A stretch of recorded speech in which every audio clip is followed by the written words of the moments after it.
same thing happened to Sanatan Goswami. He had another story for the deity. How he got the deity? That water story, like Madhvacharya. Somebody was stuck in the water. Daldal, his boat got stuck in the river Yamuna. So he saw one saint sitting. So he could not do anything, helpless. He came out of the water and he ran to the saint.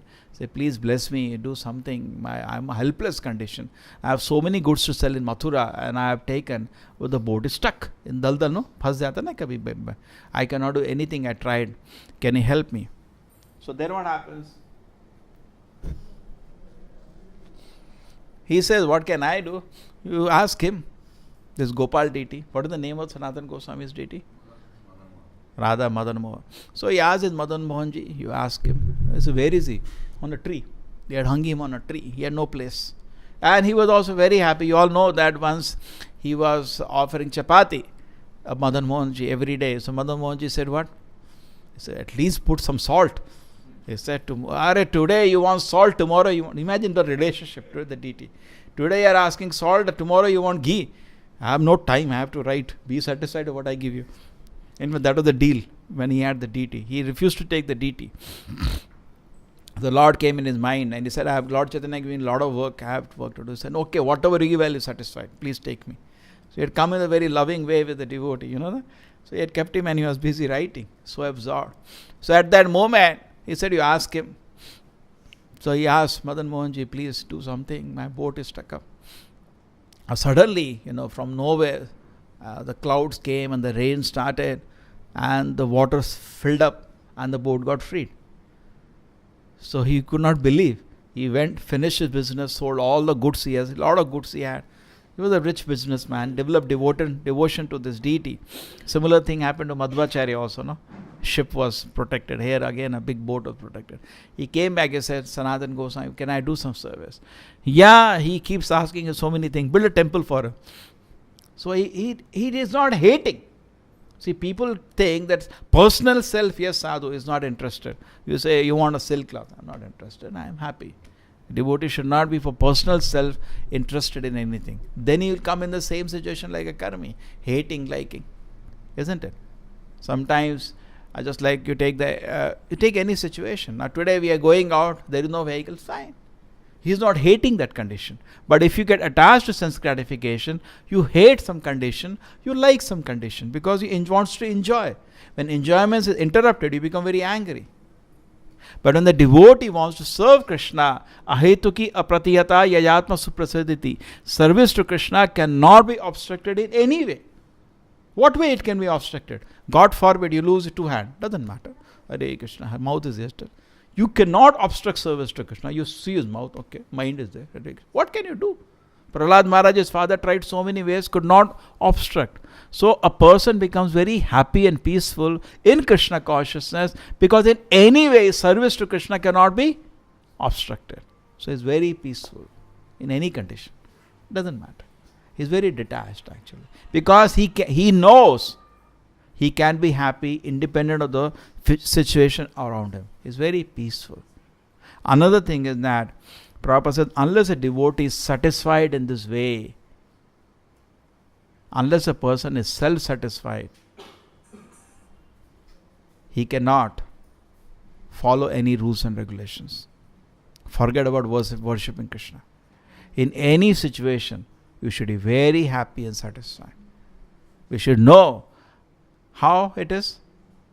How it is we can be very happy and satisfied. We could know that Krishna's kindness.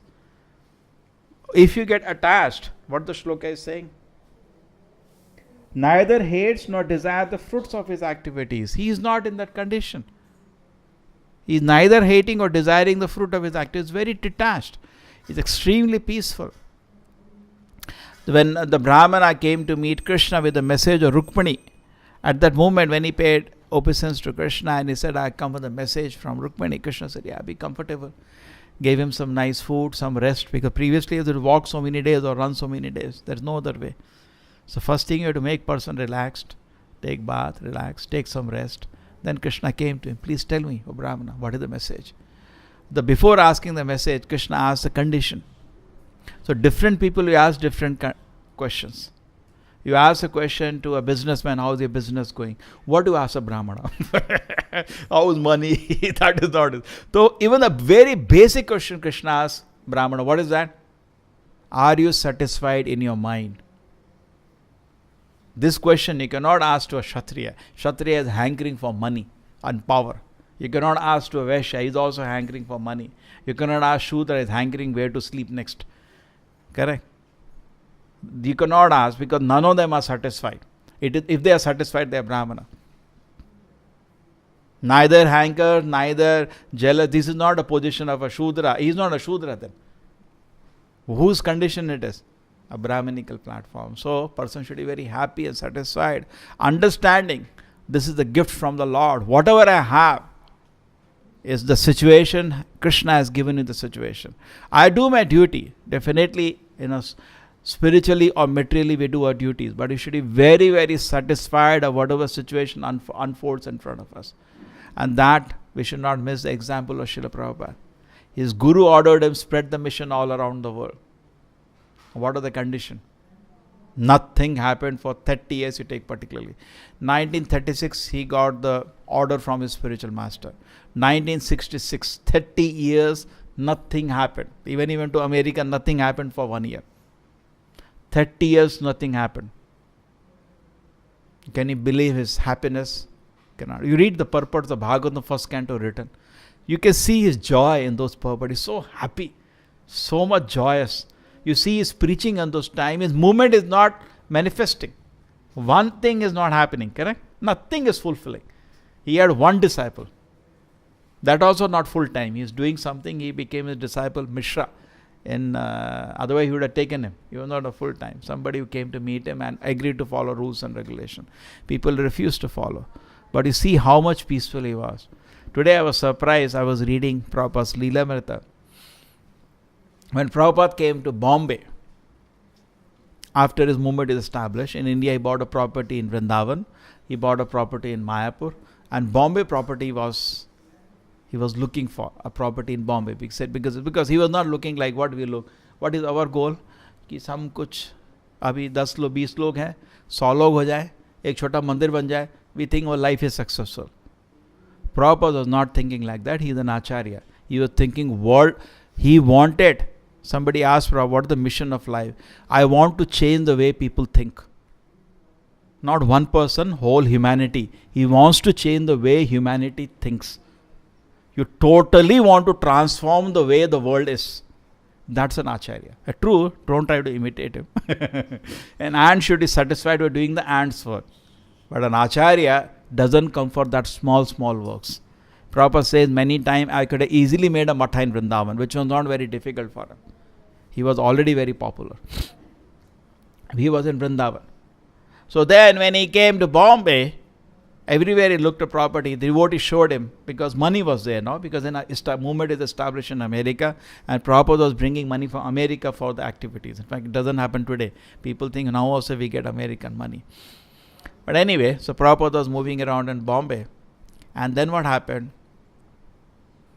Various proposals he rejected. No, not good. Prabhupada, we can buy that for. No, not good. Then somebody showed him the property which is today ISKCON Juhu temple. He saw the land was covered with this thing, so many, bushes and all. Prabhupada said, I used to be in Bombay before I got some permissions for going to America. He was in the Sumati Morarji. He was waiting at that place for some permissions. He had to wait for a good time during that time, say a few months. And I used to pass by this property and I used to think this will be a good place for a temple.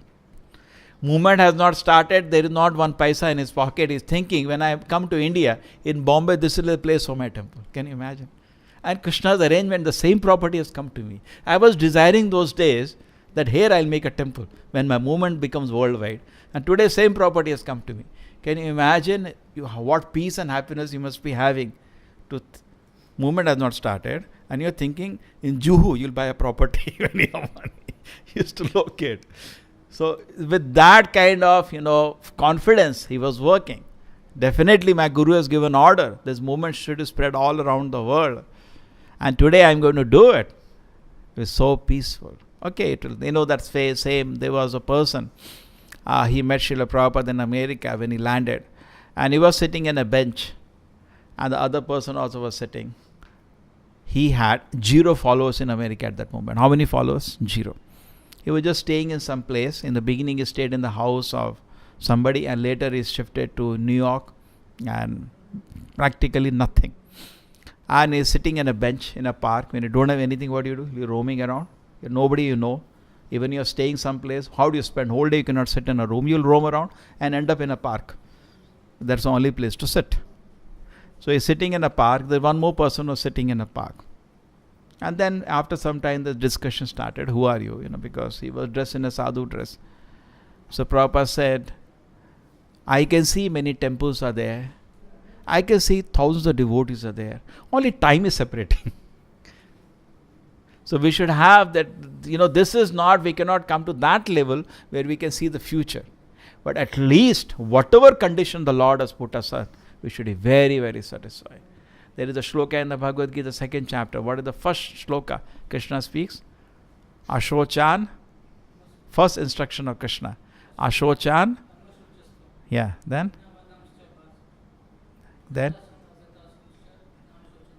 Okay. Ashochan anvashochastam. You are shocha, you are crying for what is not worthy of crying. And you are speaking, you are a very learned man. Now what is the next line? It is unimaginable. Gatasuna agatasuncha. For the dead or for the living. Nanu shochanti panditaha. A learned man is not disturbed. Arjuna was disturbed in a grief. He was saying, Krishna, as a gentleman, can he avoid this war? Because millions of people are going to die in this war and so many ramifications of that. Can he avoid this? He was a very gentleman person. Krishna says, Arjuna, you're not speaking like a learned man, because learned man does not lament for the living or dead, any condition. Many times devotees tell Prabhupada, there 100 people died in accident in Kanpur today. Train accident. Correct? It becomes a big news. Katasuna agatasuna cha nanu shochanti pandita. A learned man is not disturbed. He feels pain, definitely, but he is not disturbed. Why? He knows Krishna is in control. If you do not know Krishna is in control, you are always in constant anxiety. Just like you are on boat. You know that even the best of the boat has drowned in the history. Titanic was named, what is the name given? Unsinkable ship. And the first voyage, irony it went. So therefore Bhagavatam says, the boat is not a protection. Even father, mothers are not a protection. Even a good doctor is not a protection. Who is the protection? The Lord is the protection. It says, a person who is neglected by you, my Lord, has no protection. Just like any situation, we may think we are in a very secure position, but actually we are not in a secure position. Any moment, anything can happen. Correct? Nobody anticipated this. Now a lot of people are going to have heart attacks, I heard. As the 31st December is approaching, blood pressure is increasing on many people. Yeah, they're having the panic attacks. They're not getting sleep. And they're running to doctors, to chartered accountant, to lawyers. Is there any way out? So same way, anything can happen at any moment actually. This is a situation, this is a reality. But a devotee should be detached and very peaceful in any situation. That's a mark of a devotee. He should be very, very peaceful. He should not get attached to the situation. In this world, uthal puthal will keep happening. Then also in the mind, another test comes in the mind. You may do hard work, sometimes you are honored, sometimes you are dishonored. This world will do. A devotee always takes a good part. In fact, always an excellent. Krishna will teach you an experience. I am your only well-wisher, always. You cannot find a one situation where Krishna did not wish well or do good well for us. Look at the situation of the society. Sometimes they do good, sometimes they do bad. You cannot get one man who is always your well-wisher, knowingly or unknowingly harm you. But Krishna, even though suppose, say parents want to do good for the child, sometimes they harm the child because of their foolishness. It happens sometimes. Because of their ignorance, they harm the child. But Krishna always wishes well, and he is in total knowledge. He cannot harm his child because he is in total knowledge. He knows. So that way, if we see, we can become a devotee very easily. And another thing which came out of the shloka, no dvanda for a devotee. He does not hate anything. There's a famous joke. Once Prabhupada was sitting on an asana and somebody had pushed money, I think I told recently. So generally sadhus in India, they hate money publicly. And privately, I don't know. Publicly, they don't touch money. So what happened? Prabhupada saw a bundle, and previous to Prabhupada, some Swami had come there in that village in Bengal and put money. When Prabhupada saw that Swami saw the bulk, he said, money. He gave, so I don't want money. And the person who had put the money collected. And the people thought the Swami has passed the test. When Srila Prabhupada sat on the same seat, money bulge he found. He took out the money, saw some bundle, some money. And he told one disciple, keep, this is for us, a gift. So one who had tested him, he said, Swamiji, you want money, huh? How much money you want? So Prabhupada said, Koto ache, how much you have? Because he is not in duality. He is seeing that also auspicious. How I can offer to Krishna? Oh, money is coming, I can offer to Krishna. He is not seeing anything next. So devotee becomes very, is said, Visham Purna Sukhayate. For him, this world is also Vaikuntha. He doesn't have to go to Vaikuntha. This world is Vaikuntha for him. Because whatever he sees for offering to Krishna. He is so happy in this world. He is so happy. A beautiful temple is manifested. Prabhupada used to be so happy. Somebody went to Srila Prabhupada and said, Prabhupada, I want to serve Krishna. Prabhupada was so happy. There was one more situation, some disciples had come to Vrindavan. So he liked Vrindavan so much, he did not leave Vrindavan. Because generally, everybody was busy in service. He stayed Vrindavan for some time. So one day he met Prabhupada. So everybody was scolding him. We should be doing service. What are you doing simply sitting in Vrindavan? So I told Prabhupada, so you like Vrindavan? Yes, Prabhupada. There is no place like this. Prabhupada said, very good. Very nice. So basically the point is that a devotee has the ability to see everything if it can be favorable to service to Krishna. He is able to see that. But we are not able to adjust, and therefore we remain disturbed. So here Krishna is resolving that the point of a devotee is that any condition, he doesn't take anything negative, anything positive. Rather, any situation, he looks favorably for offering to Krishna. In fact, everything can be offered to Krishna except jealousy. Kama, Krodha, Lova, Moha, Mada, Matsarya cannot be offered. Therefore, when these people were there, Jaya Vijaya, when they showed Matsarya by Krishna's will, envy for the Sanat Kumaras, they were cursed to come to earth. Cursed to come down from the Vaikuntha. Vaikuntha, you cannot be there. Other things can be dovetailed. You have lust, somebody is very lusty, can be dovetailed. Okay, be lusty for expanding Krishna's mission. Correct? You are very greedy, can be expanded. Everything can be dovetailed for Krishna. You are always angry, can be dovetailed. Anger also can be dovetailed, like Hanuman burned the Lanka. Everything can be dovetailed for Krishna's service except jealousy. That is difficult. That is very dangerous to dovetail. So, Srila Prabhupada ki, Bhagavad Gita ki.